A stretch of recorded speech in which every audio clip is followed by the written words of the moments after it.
श्री महादेव मंदिर या ठिकाणी आज एक संचालक बॉडी तयार करण्यात आली। या संचालक बॉडीच्या मुख्य विश्वस्तपदी बाबा महाराज यांची शासनाने निवड केलेली आहे।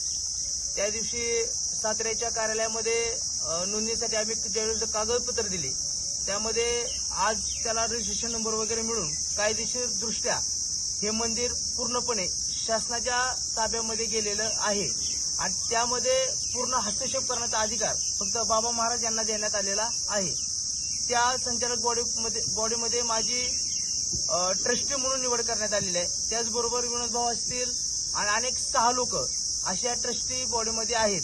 या मंदिराचा पूर्णपणे जीर्णोद्धार करणे, या भागाचा विकास करणे, शिष्यवृत्ती देणे, विधिवत आध्यात्मिक धार्मिक सामाजिक बंधुभाव या सगळ्या गोष्टी या मंदिराच्या माध्यमातून या गावकऱ्यांच्या सेवेसाठी, त्या परिसरातल्या सर्व सेवक भक्तांसाठी स्वयंसेवक हा प्रकार यामध्ये निवडलेला आहे। यापुढे अभिषेक असतील, जलाभिषेक असतील, दुग्धाभिषेक असतील, महामंत्राभिषेक असेल, या सगळ्या गोष्टी या मंदिराच्या मध्ये होणार आहेत आणि या सर्व गोष्टीची पाहणी बाबा महाराज यांच्या माध्यमातून केली जाणार आहे।